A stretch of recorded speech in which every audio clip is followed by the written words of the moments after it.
Gary DePaul with Unlabeled Leadership. Welcome to episode 113, Dustin DeVries, Service and Team Commitment. Here's a shout out to listeners in Washington, specifically in Cheney and Spokane, in North Carolina, in Wilkesboro, Wilson, and Salisbury. With that, let's get started.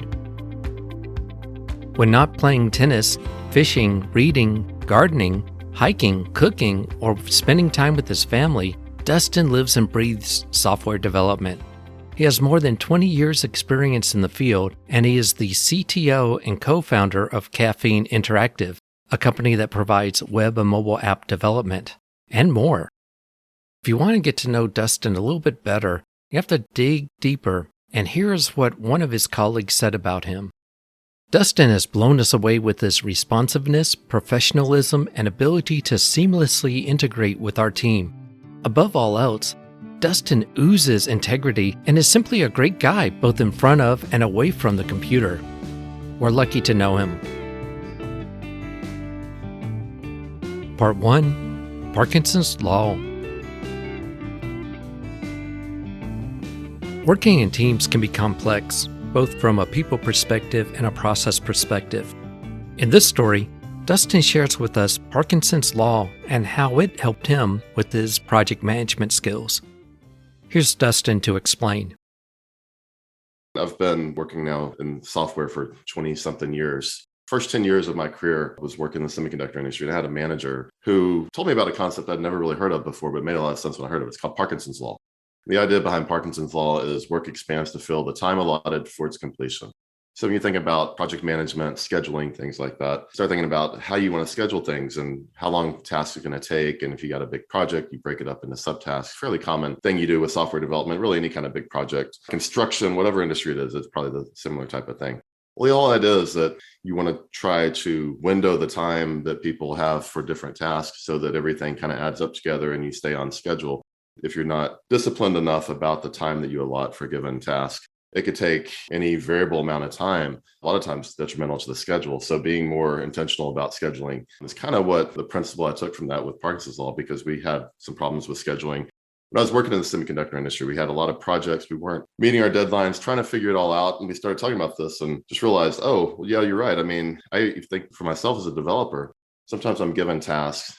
I can do a really good job on it. And I can go and build a bunch of test cases around something, and I can go and map out all the different functionalities and do all these creative things and do a really good job on it. And it takes a really long time. Or sometimes I can do a good enough job to move on to the next step. Sometimes by putting time limits on things, it helps, I think, set those expectations and make sure that you're staying on track with your schedules. It's amazing how you can take on a task. Someone can take on a task, whether it's writing a report, developing some documentation, doesn't matter. Whatever time you allow or you allot, it tends to take up that full amount of time. Yeah. And I think that the misconception is that maybe the person who's been assigned that task is doing something wrong. That's the thing that you really take away from Parkinson's Law, is that it's not necessarily that they're doing something wrong. It's that when the time limit is not defined, then you give too much freedom and flexibility. That's not always a bad thing. Sometimes if you're doing something really, really creative, sometimes it's really hard to time box those tasks. If you're building something like software like we do, a lot of times we're talking about adding functionality. Like maybe it's a forgot password screen on an app or something like that.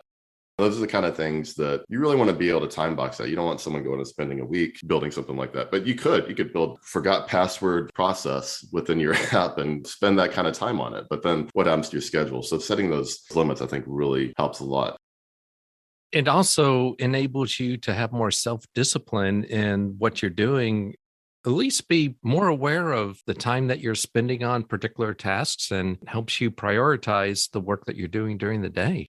Exactly. Yeah. Everyone, I think at the end of the day, we want to have some predictability about our day. I know for me, I'm process driven and checklist, and I have my to-do list that I go through each day. I want to know what I need to get done. And by having some quantification of the tasks that I have on my plate, it allows me to better schedule my day. And I think that's true for most employees. You always have the people who are like, I'm more process driven. Other people may be more creative. They don't like the constraint of some of these things. But I think at the end of the day, you have to, when you're dealing with a large team and you've got deliverables and project timelines and everyone's kind of dependent on each other. You can't have one person kind of going off on their own, taking how long they need. And so it's really big, within teams, just to make sure everyone's leaning on each other and dependent on each other. Part 2, the upside down pyramid. Let's face it, the traditional ways of thinking about leadership no longer work. Things are really complex and people have different needs. In this story, Dustin shares with us something called the upside down pyramid and how it relates to leadership. Again, here's Dustin. There was a point in time, this was not a work-related context necessarily, but something I've applied to work, applied to different parts of my life. And I guess there's kind of a couple principles that come up here. So one time I was sitting at an event, the speaker was talking about a concept called the upside down pyramid. And it's something that really resonated with me. And actually, this was in a church context. I was at a church, and my family and I were not regular churchgoers, which, maybe we should be. But we happened to be in church. It's probably like, a Thanksgiving or Christmas kind of situation, maybe going to church. The pastor was talking about this concept of the upside down pyramid. It's something that resonated with me because he's talking about it in terms of church leadership. And I thought, well, this can be applied in a wide variety of means. But this is talking about, as pastor, his job is to facilitate the people. He's leader of the church, maybe, but at the same time, he's working to facilitate all the people, the congregation, working to facilitate the deacons and ushers and everyone who works within the church. And so he kind of looked at it more as a service-based thing. So if you think about like your typical management pyramid, where you've got, executive leadership at the top, and then you've got their reports, people reporting into that executive, then you have all the people underneath them. A lot of times you think about at the top, you're driving the people underneath you to accomplish certain things. Well, this concept was like to flip that upside down and basically say, well, the person at the top is really like the person on the bottom trying to be of service to everyone around them. And so I thought that was really cool, seeing how he thought about his leadership role within the church. And again, it's not even no intention to make this a religious kind of topic or anything like that. It's just strictly about leadership, thinking about how I could apply that to my life and to my business. And so that's something that I've always tried to do, rather than thinking of it as I'm in charge. I need to make sure everybody's doing the things they're supposed to do. While yes, that's important, really what I try to think of it is I need to facilitate the people that are on my team. I need to facilitate those around me. That the best thing I can do as a leader is to facilitate others, to help them be successful and to help them grow in their careers and achieve great things. When you think of the traditional pyramid, it's the frontline employees in a business serving the managers, taking on their orders, and the managers serve their mid-level managers, and then they serve the upper level executives and serving up. But when you flip it, like you said, with the upside down pyramid, it's what can I do at the top to serve the people reporting to me who serve the people, and trickles down to serving customers. And it just gives a whole different perspective on what it is that people in management need to do. It seems to be more about removing barriers, providing support, making sure that the people that you're responsible for are successful.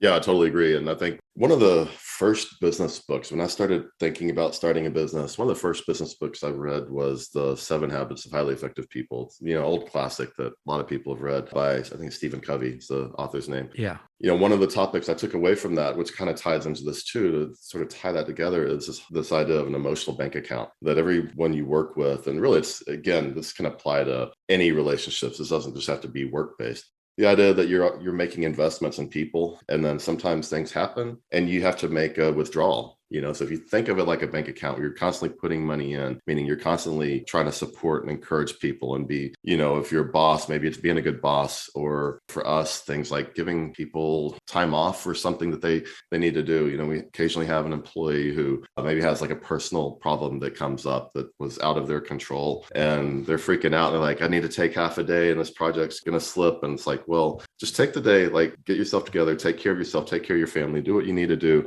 Don't even worry about whether you need to book PTO or anything like that. Go deal with this issue. And sometimes just doing those little things like that, they're so small, there's such a minimal cost to us as a company, but it just shows like the caring and compassion. And again, want it to be authentic. So it's not just about systematizing this and thinking through like, okay, what can we do to to fill people's emotional bank accounts and coming up with some kind of standard operating procedure that talks about how to manage all that. It's really about just trying to be authentic with that. And I think the fact that we're a small business, we're able to do that with our employees. And I think that that really pays off, because then there's times when you've got to be maybe a little more hard on people. Even though think of service and upside down pyramid kind of concept, sometimes you got to step in because a project is late or there's some disappointments that are happening within a project, whatever the case may be. And you say, look, guys, we got to pull this together and we got to do this. And I think that when you've made those investments in people, then you can kind of extract that out sometimes when you need to. Again, you want it to be authentic. I don't like to make it sound too systematized here. Just helping people. And then they know that you're always coming from a good place when you have to maybe approach a tough conversation or deal with like I said, project slipping or some kind of thing where you have to be frank and direct with your team.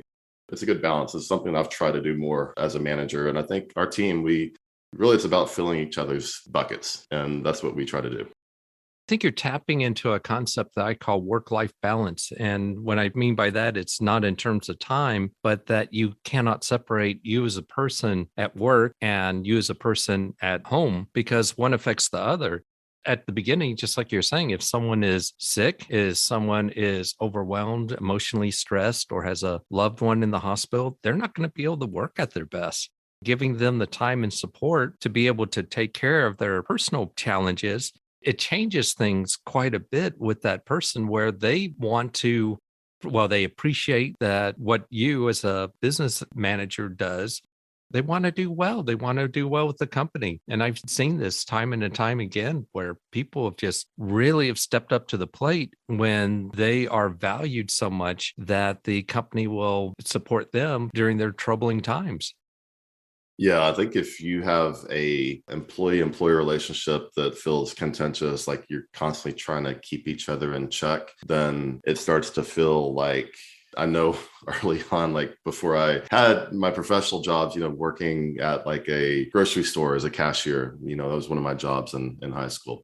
It was always a little bit of that contention because there was always this thing about, okay, well, you're 5 minutes late to work today. Like what happened? And, so then you're like, well, if they're going to be so strict about me being 5 minutes late, which I shouldn't have been late, but I was 5 minutes late. Well, then I'm going to make sure that my shift ends exactly when it says. If I'm off my shift at 4 p.m., I'm getting off my shift at 4 p.m. I'm not staying until 4:05 because you're going to dock me if I come in 5 minutes late. So why should I stay 5 minutes late when I get there on time? And you get into those kind of things, right? And that's not a good place to be. And I realize like different types of industries, different types of jobs, different types of tasks require different types of rules. And there are some jobs where everyone's got to be there on time. If you're not on time, if you've got an assembly line and you're not there to do your part of the assembly line when the shift starts, then everyone else is sitting around waiting on you. So, I totally get that you've got to have some of these rules in place where you can, I think you hit it the head, the work-life balance, and just thinking about the fact that people have lives, got a lot of different things going on, especially in this age with COVID and everyone's got all this craziness going on and everything else. I mean, just having that compassion, I think just really pays dividends for your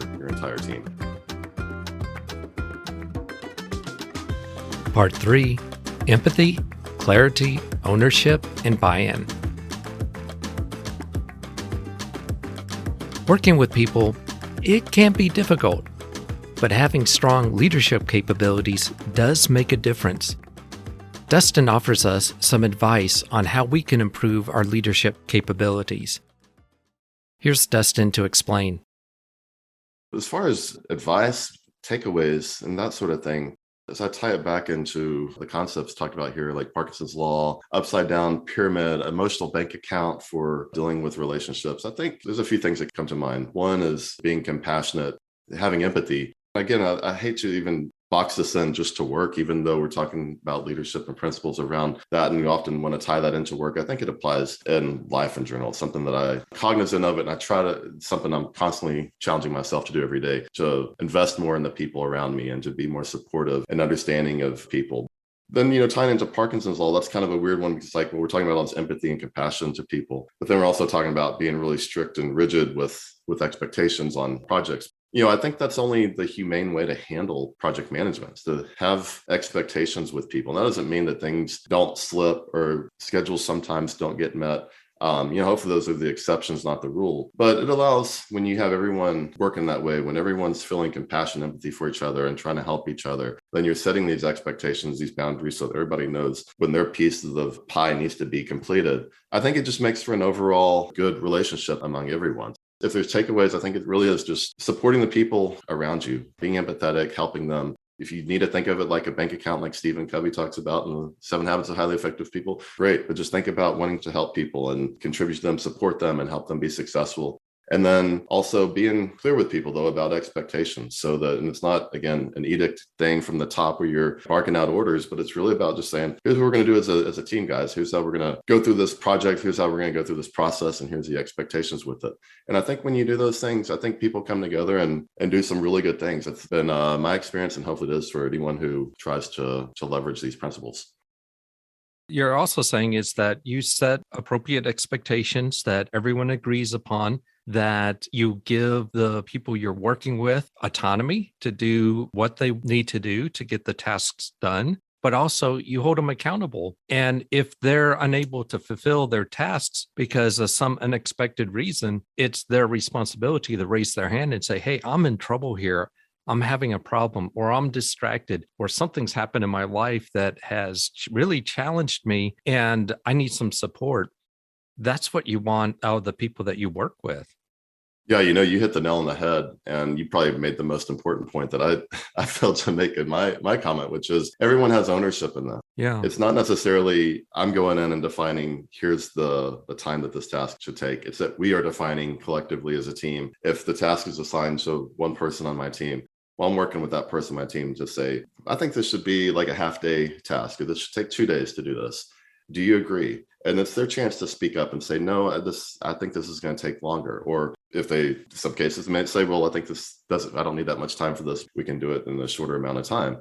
And so everyone's being bought in on this. Yeah. I think that's a really important point that I didn't quite articulate the way I should have, because I think that when you're all bought in on this, it doesn't mean that it's being edicted. It just means that everyone's agreeing to this, so we all come together and work together on this bigger picture of completing this project. I like the term ownership, that we're all taking ownership of this project, of what we're trying to do. As being a partial owner of the larger project, it's up to you to ensure that it's successful. And if the reverse happens, you're able to complete tasks faster than going around and finding out who needs help, just stepping up to the plate so that everyone could be successful. Yeah, exactly. It's a team commitment kind of thing, at least with a lot of the work we do. And, again, I think these principles apply across any industry, both within work and outside of work. I think that working together, anytime you're working in a team environment, you just want to know what the expectations are, everyone around you. If it's football, you use it a football analogy. If you're, the tackle, you want to know what the guard next to you is doing, right? Yeah, because you're going to be dependent on him, your team, and you're doing your single piece as part of the broad picture of completing this big challenge. And if everyone's doing their job and holding their weight, then that's where success happens. My thanks to Dustin DeVries. If you'd like to learn more about Dustin, go to the show notes. And if you have a question or comment, go to unlabelleadership.com. Click the message icon and leave a voicemail message for up to 1 minute. I'd like to thank those who contribute to the show. Your contributions makes a difference because this is an all-volunteer service. I'd like to thank you for listening. This is Gary DePaul. Until next time, lead on.